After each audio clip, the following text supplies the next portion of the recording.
Sekarang ini potensi cuan besar dari berbagai sosial media yang mereka itu udah mencoba jadi super apps, memberikan benefit ke para kreatornya untuk cari penghasilan di situ. Dan kesempatan untuk kita sebagai kreator kecil atau kreator yang baru memulai itu ada jadi UGC creator.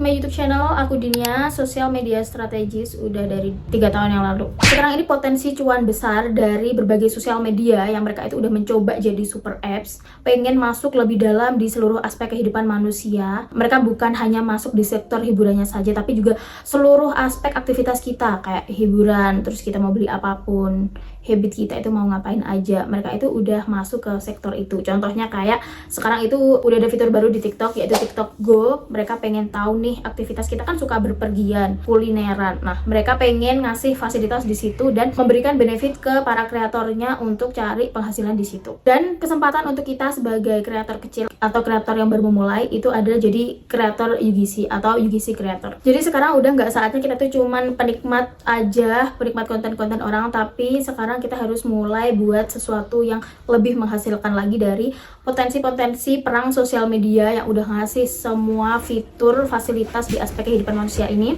Dan hal yang paling possible untuk kita adalah jadi UGC creator. Di sini aku bakalan bahas starter pack jadi UGC creator dari nol. Jadi di video ini aku bakalan bahas apa aja sih potensinya kalau misalkan kita jadi UGC creator. Terus yang kedua, bagaimana formula-formula untuk nemuin niche, karena niche ini tuh penting banget. Kalau kalian nggak nentuin niche-nya di awal, kan pasti bakalan bingung, konten kalian bakalan berantakan, dan waktu kalian bikin konten itu bakalan sia-sia karena algoritma itu nggak bisa membaca lebih spesifiknya itu di topik yang apa gitu. Dan audiens juga bakalan bingung mau trust ke kamu di topik apa karena kamu nggak punya topik itu.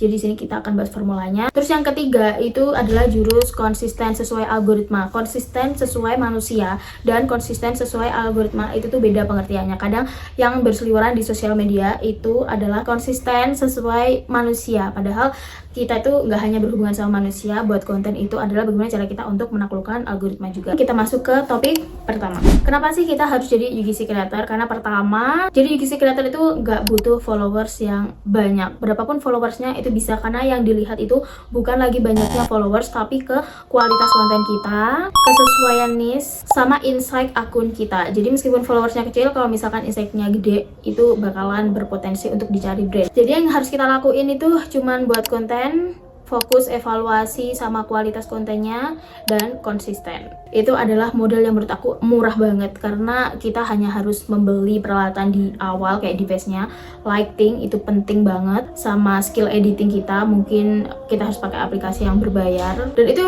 sangat menghasilkan gitu guys. Aku sejauh ini udah jadi UGC creator itu baru-baru ini, tapi aku udah menghasilkan beberapa benefit yang banyak. Padahal awalnya sebenarnya aku cuma coba-coba karena aku sebagai mentor, jadi aku harus terjun untuk sharing ke seseorang itu, aku berarti harus riset sendiri gitu loh. Ternyata di dunia UGC itu kayak gimana sih, dan di sini aku menemukan banyak banget insight baru yang gak aku temuin kalau misalkan POV-nya kita tuh jadi pebisnis gitu. Dan menurut aku ini jauh lebih menghasilkan kalau misalkan daripada kita bisnis, kita harus banyak modal, terus kita harus hitung ini itu segala macam. Menurutku jadi UGC creator ini tuh adalah potensial banget gitu. Terus alasan yang kedua itu karena brand itu membutuhkan UGC creator. Jadi kita harus tahu juga ilmunya bagaimana jadi UGC yang dicari sama brand. Ini nanti bakalan aku bahas khusus bagaimana konsep penyampaian UGC creator yang menarik untuk brand. Jadi brand itu sering banget cari UGC creator dengan spesifikasi tertentu karena UGC creator itu dianggap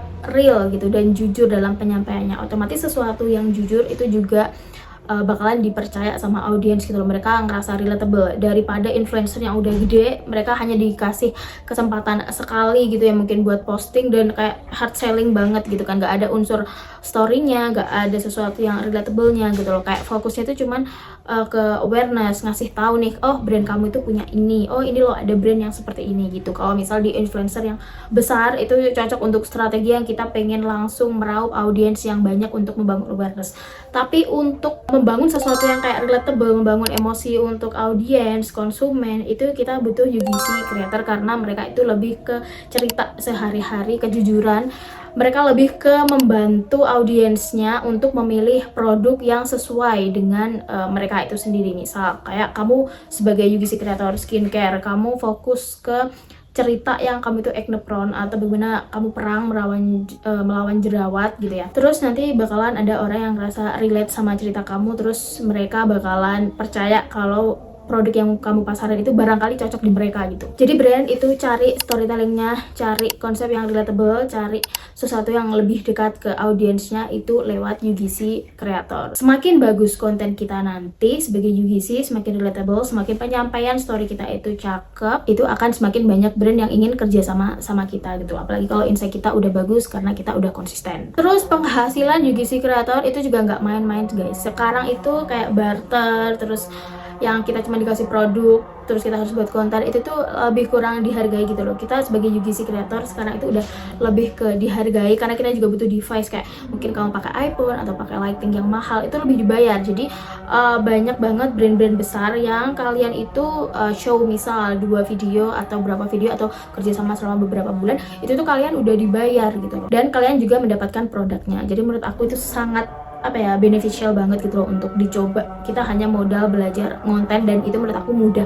Ya nggak mudah-mudah banget, cuman mudah untuk dipelajari gitu loh kalau misalkan kita mau. Jadi banyak banget yang jadi UGC creator kalau misalkan mereka udah sukses itu bahkan bisa jadi full time, nggak cuma jadi freelance atau side job, tapi udah bisa jadi full time. Jadi itu alasan menurut aku yang mungkin bisa menguatkan kalian untuk berpikir ulang nih, kira-kira jadi UGC creator itu adalah keputusan yang tepat atau enggak di zaman sekarang. Tapi kalau menurut aku itu oke banget untuk dicoba. Next kita masuk topik yang kedua, cara menemukan niche yang cocok sesuai kita. Itu ada beberapa formula, dan formula yang paling sering dipakai itu buat kita yang awal-awal masih bingung gitu ya untuk menemukan topik apa nih yang kira-kira harus kita ambil. Itu kita harus paham passion, knowledge, sama market. Jadi yang paling penting itu kita tahu tujuan kita dan kita harus tahu siapa diri kita sendiri. Pertama passion, kita harus cari tahu diri kita sendiri itu passion atau penyampaiannya itu cocoknya itu di bidang apa gitu. Misal kita suka makan, kita suka mereview makanan, kita suka jalan-jalan, maka traveling sama foodies itu cocok banget jadi niche kamu. Jadinya tuh kalian buat konten itu akan enjoy dan gak ngerasa keberatan gitu loh, karena prosesnya kan pasti nanti panjang. Apalagi kalau UGC di awal-awal itu pasti kalian harus sibuk membangun portofolio kan. Jadi sambil jalan-jalan, sambil makan, atau sambil melakukan sesuatu hal yang kamu sukai, itu kamu upload bakalan jadi porto yang menarik gitu sebelum akhirnya brand nantinya tertarik sama portofolio kalian. Terus knowledge itu berhubungan sama kamu ngerti, kamu punya pengalaman, dan kamu membagikan. Jadi lebih ke sesuatu yang kamu belajar di situ juga enjoy, kemudian kamu sharingnya itu juga enjoy. Jadi sekarang audiens itu nggak cuma butuh untuk diiklanin terus, tapi juga butuh untuk dikasih edukasi. Jadi cari sesuatu yang di situ kamu itu belajarnya enjoy, berkelanjutan gitu ya. Terus ketika kamu sharing nanti kamu juga enjoy dan bisa gitu loh, kamu punya pengalaman di situ, kamu punya interest di situ. Terus market, jadi pastikan dari passion sama knowledge yang udah kamu tentukan tadi itu kira-kira marketnya itu gimana, banyak demandnya itu banyak atau enggak. Kira-kira kalau kamu sharing itu nanti audiens itu bakalan butuh atau enggak. Terus kita juga harus pikirin kira-kira brand-brand itu bakalan butuh apa enggak sama niche konten yang ini, karena kita pasti pengen cita-citanya deal with brand gitu, apalagi kalau sama big brand gitu ya. UGC yang paling laris gitu, yang brand-brand itu paling sering cari itu adalah yang beauty sama skincare. Itu paling banyak banget karena produk skincare as you know sekarang itu banyak banget jenisnya dan inovasinya itu juga banyak. Jadi mereka pasti sering cari UGC yang niche-nya itu di bidang beauty gitu ya. Sebenarnya ada banyak banget metode cari niche yang harus kalian tahu biar kalian itu semakin matang gitu ya menentukan niche. Tapi kayaknya aku bakalan bahas lengkap di video selanjutnya karena nanti bakalan panjang banget. Terus sekarang kita masuk ke topik yang ketiga, jurus konsisten. Jadi itu penting banget, percuma kalian udah niat jadi UGC, udah tahu motivasinya apa, udah tahu potensinya sebesar apa, tapi kalau kalian nggak konsisten atau kalian nggak tahu bagaimana konsisten menurut algoritma, juga bakalan susah gitu loh berkembangnya. Karena kalian sudah nentuin list tadi yang sesuai passion, kalian make sure harus bener-bener cari topik yang kalian itu bener-bener interest, mudah belajar, sama kalian itu suka banget di bidang itu. Jadi kalau misalkan sharing itu bakalan mudah dan enjoy. Jadi ketika kamu sudah nemuin list yang sesuai, itu juga berhubungan sama konsistensinya. Jadi bagaimana sih konsisten menurut algoritma? Kalau misalkan kalian beranggapan konsisten itu harus upload setiap hari, hari itu salah banget. Jadi daripada kamu upload setiap hari, lebih baik kamu upload beberapa video yang benar-benar terkonsep tapi di waktu yang sama gitu, sesuai analitik di akun kalian masing-masing. Jam apa aja nih yang kira-kira audiens kamu itu bakalan sering konten yang kamu bagikan ketika mereka itu aktif itu akan semakin dibagikan lagi, didistribusikan lagi gitu loh sama sosial media. Jadi lebih baik kalian upload misal seminggu 3 kali itu nggak apa-apa, tapi di hari sama jamnya itu yang konsisten gitu loh. Itu menurut aku lebih mudah terbaca daripada kalian upload setiap hari tapi random jamnya. Tapi sosial media itu juga beda-beda ya. Kayak kalau misalkan kalian pakai 2 platform gitu ya, Instagram sama TikTok, itu mereka treatmentnya juga beda. Kalau TikTok itu lebih ke kayak kalian sering upload itu akan lebih mudah terbaca. Jadi lebih baik rumusnya itu kalian buat jadwal konten mingguan gitu lah, dan kalian harus punya yang namanya konten planner. Nah kayak ini contohnya aku bakalan liatin ini konten planner aku. Ada beberapa konten pilar yang bisa dipakai, kita tinggal pilih aja mau pakai yang apa dan kita tinggal hapus.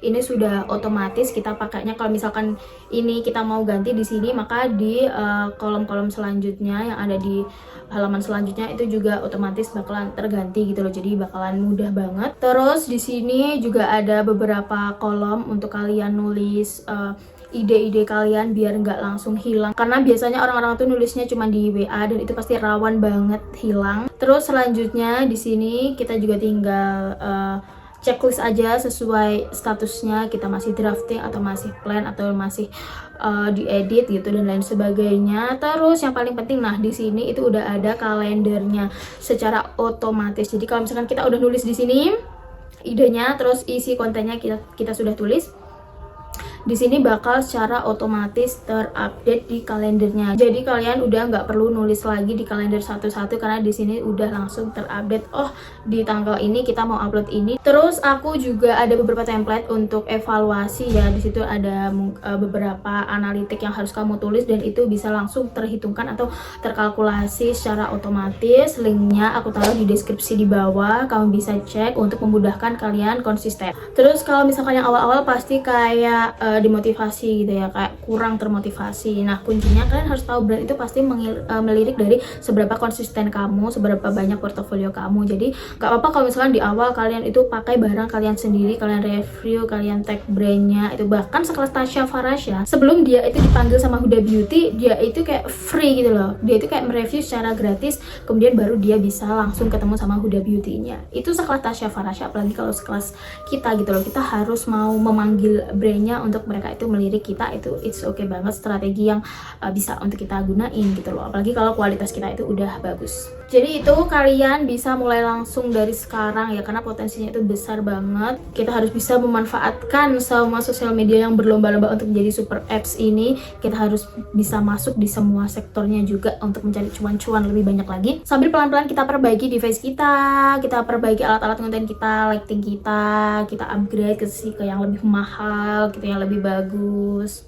Oke, aku bakalan sering bahas tentang bagaimana tips konten, bisnis konten, atau mungkin kalau kamu punya bisnis, kalau bisa tanyakan di bawah.